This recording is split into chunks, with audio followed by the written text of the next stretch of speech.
galgalli keenya mul'anni boontuu gufuunu dhooftu burkute gaaddi sodaati murtoo walii fi goomee nagaa keessa natti biifi.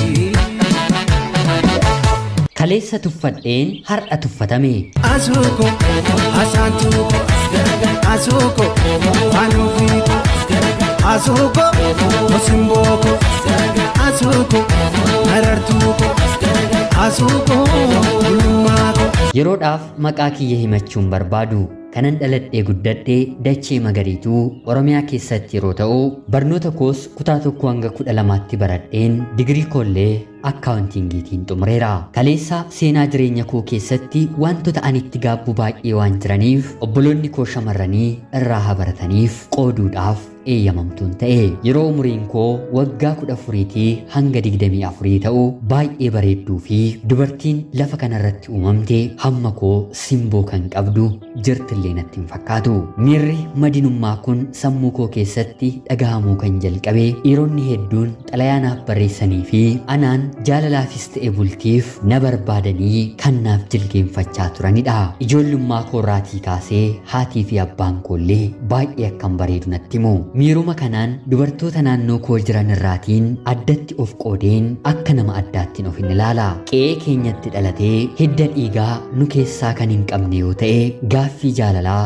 dargaggeessinaaf hin dhiyeessineen turre. Maatiin koollee kutaa 10ffaa argan darbee booda dargaggoota anaan na fuudhuuf fedhii godhatanii gara isaaniitti ergatan ani isaaniif fedhii qabaachuu koo yeroo na gaafatan sanyii bifaa fi gosaan qoodeen jecha garaagaraatti dubbachuun anaan yoomiyyuu taanaan nan madaalani jedheen ofirraa deebisaa nama turedha. Mataa kiyya ol qabee ilaalus haa ta'uutii garuu hojii xuraa'ummaa keessatti bobba'een hin beeku. Diyaaspooraan illee otoo na gaafatee dubartii didduun ture. Baradhee eebbifamees hojii qabadhee maatiin koos ta'e firoottan koo hojii naaf argan hunda tuffadheen hin barbaadu jedheen gadi dhiisee baha. Ergan eebbifamees waggaa 4 fixeera. Umriin koo yeroo ammaa kana waggaa 28. Yeroon baradhu jaalala narraa qabamee kan boo'ee fi ani sadinnaan of ajjeesuudhaaf finyoo qabatee maatiinsaa finyoo kanarraa kutan dargaggeessi ni jira. Dabalataan illee barsiisaan na barsiisu gaaffii jaalalaa sadinnaan qabxii kiyya na jalaa buusee irra deebi'een barnoota sana akkan baradhu kan na godhe jireenya koo keessatti na mudateera. Asuuko asaantuuko asuuko wanuufiiko asuuko musimbooko asuuko marartuuko asuuko gulummaako. Yeroo barataan gaaffii jaalalaa naaf dhiyeessu yeroon baradhu illee ati faa maal qabdaa nama qixxaattee gaaffii jaalalaa namaaf dhiyeessitaa jedheen deebisaafi. Barsiisaan immoo yeroo na gaafatu ati hiyyeessadhaa jireenya ati amma jiraachaa jirtu kana dhuguma ani mana tokko keessatti si waliin galee waantan jiraadhu sitti fakkaataayee jedheen mufachiiseen ofirraan deebisa ture. Dargaggoota barnoota isaanii baratanii hojii xumuran injiinaras ta'e dooktarii abbaa qabeenyaas yeroo garaagaraa tokko lama kan hin jedhamneen ofirraa deebiseera. Haga namni kabajamaan tokko gaaffii jaalalaa naaf dhiyeessu bor kanaa ol nan argadha jedheen laphee koo of dhiibaa ol of hin qaban ture. Rifeensi koo luuccaadha. Kan fuulduraan na arge miti duubaan kan na argetu kan saana godhachuuf hawwa. Kan natti siquu fi haasoo obbolummaa na waliin jijjiiru gonkumaa nama daalti jedhee gaaffii jaalalaa naaf hin dhiyeessu. Hiriyaa dubartiitti illee yeroon siqu xiqqoo bareedinaan kan natti siqxu malee dubartii fokkistuun na fokkisiisti jedheen miilaan faanaan dhaabbadhu.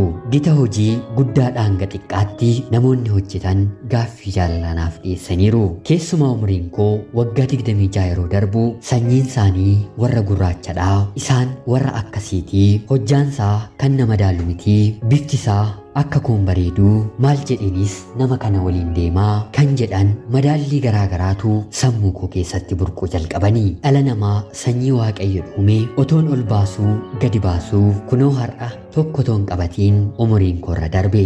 Namoota kana duratti waggaa 2-3 na kadhachaa turan har'a yeroon bilbiluu fi bilbilallee na jalaan kaasanii. Sanarra maqaa adda addaatu anaaf mogga'ee hawaasa keessa jira. Hojiin kaleessa tuffadheen bira darbe har'a garuu beeksisa garaagaraa magaalaa Finfinnee keessa barbaadeen kadhadheen hojii qulqulleessituullee dhabeen rakkoo keessa jira. Maatiin koollee siifoo baga taate naan jedhu. Afuura maaliitu akka narra jiru beekuu baadhus har'as yoo nama tokko waliin hinaasa'ee hir'ina isaa malee guutummaansaa gonkumaa natti mul'atu.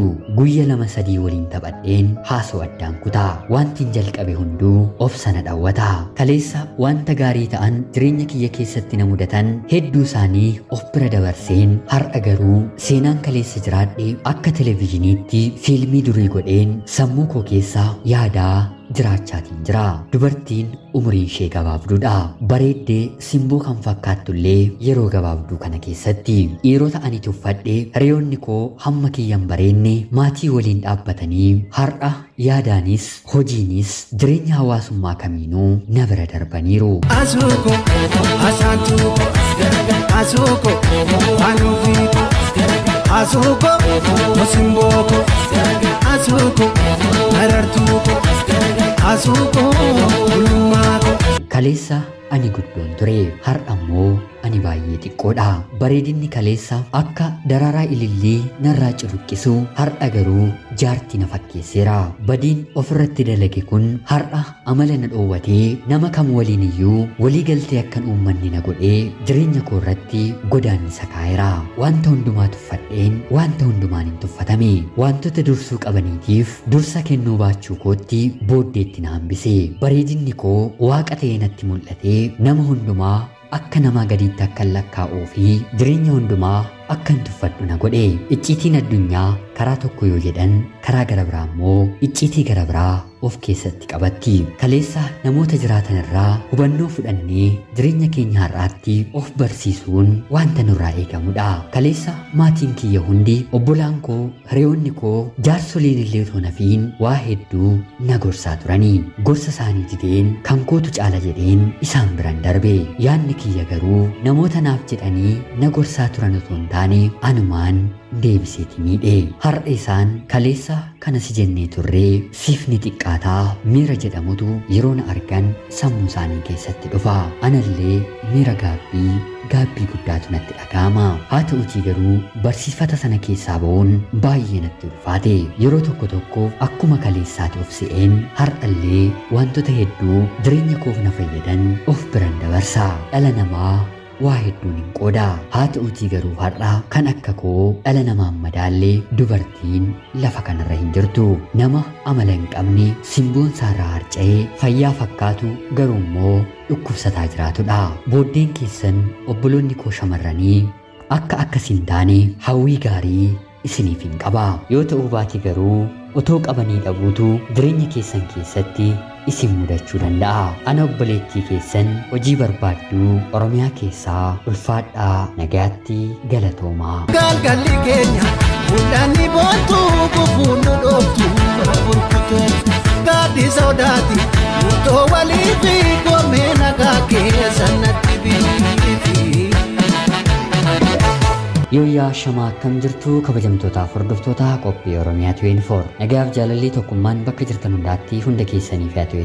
Guyyaa har'aa seenaa obboleettiin keenyi maqaa ishee ibsachuun barbaanne garuu seenaan ishee hedduu nama barsiisu keessumaa obboloota keenya shamarraniif barumsa guddaa kennu isiniif qoodeen ka'a akka isinirraa barattaniif hubannoo cimaarraa argattan illee homaa shakkii tokko illee hin qabu. Obboleettii keenya ergaa kennuuf qooduu keetiif guddaa galatoomi siin jenna. Kabajamtootaaf hordoftoonni qophii Oromiyaa 24 immoo yaada ishee jajjabeessuu rakkoo yookiin dogongora jireenya ishee keessatti uumterraa kan ishee laaffisu abdii jireenya ishee fuulduraatti itti horu akka kennitanii fi akka qooddanii fi kabajaan isiniin gaafadha. Egaan qophiin guyyaa har'aaf isiniif qabadheen dhiyaadhes kanuma fakkaatti. Haga yoonaatti na dhaggeeffachaa kan turtaniitiif guddaa galatoomaa isiniin jechaa laayikii fi sheer gochuun illee akka na deeggartan kabajaan isiniin gaafadha. Akkanumallee namoonni chaanalee keenyaaf haaraa taatan anaa dhufu kun Oromiyaa 24 guyyaa guyyaatiin xalayaa jaalala fi seenaa jireenyaa nama barsiisuu bashannansiisuu danda'u isiniif qabattee waan dhiyaattuuf isinillee sabskiraayib gochuun maatii keenya erga taatanii booddee xalayaa jaalala yookiin seenaa jireenyaa nama barsiisuu bashannansiisuu danda'u qabaattan karaa teelegiraamii karaa lakkoofsa bilbilaa kiyyaa duwwaa 937